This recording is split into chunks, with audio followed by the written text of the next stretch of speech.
आज सीखिए had to का प्रयोग और उसको न सिर्फ सीखिए बल्कि बोलिए भी। तो आई हैड टू गो, मुझे जाना पड़ा।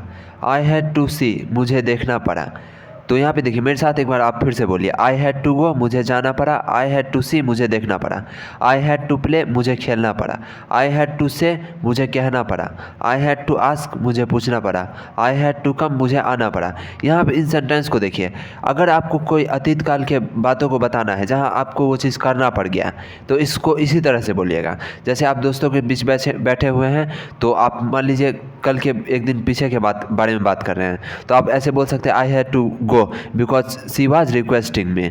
तो इस तरह से आप बोल सकते हैं, मुझे जाना पड़ा क्योंकि वह बहुत ज़्यादा रिक्वेस्ट कर रही थी। इस तरह से यानी पिछले दिनों, उससे पहले के दिनों जो भी हुआ आपको वो चीज़ करना पड़ा, तो आप उसको इसी तरह से बोलिएगा।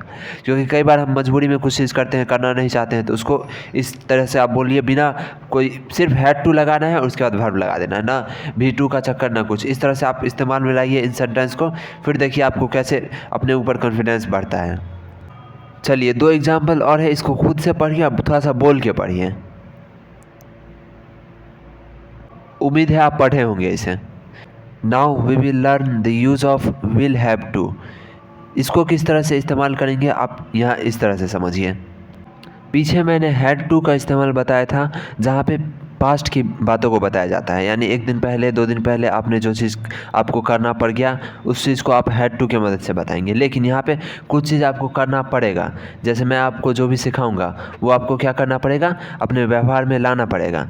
तो इसके लिए क्या करना होगा, आपको इसी विल हैव टू का इस्तेमाल करना पड़ेगा। जैसे मुझे जाना पड़ेगा, I will have to go. I will have to ask, मुझे पूछना पड़ेगा। I will have to come, मुझे आना पड़ेगा। He will have to do, उसे करना पड़ेगा। He will have to play, उसे खेलना पड़ेगा। He will have to read, उसे पढ़ना पड़ेगा। You will have to see, तुम्हें देखना पड़ेगा। You will have to manage, तुम्हें मैनेज करना पड़ेगा, यानी प्रबंध करना पड़ेगा। अगर आपको इनमें से कुछ वर्ड मीनिंग नहीं आता है, तो आप सबसे पहले उसको नोटबुक में लिख के उसको याद कीजिए। And the most important thing is that you have to use this sentence in your daily life.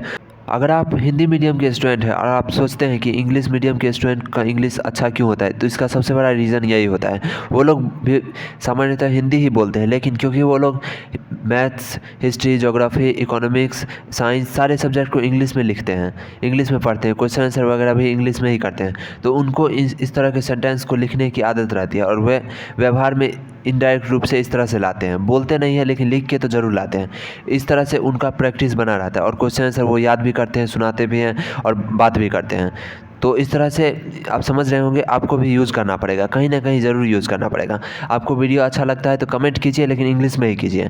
तो कम से कम आज से कमेंट करना सीखिए, वीडियो पे अच्छा लगे तो कुछ इंग्लिश में कमेंट कीजिए। इस तरह से क्या होगा, आपको इस्तेमाल में, व्यवहार में लाना पड़ेगा लैंग्वेज को, तभी आप सीख पाइएगा।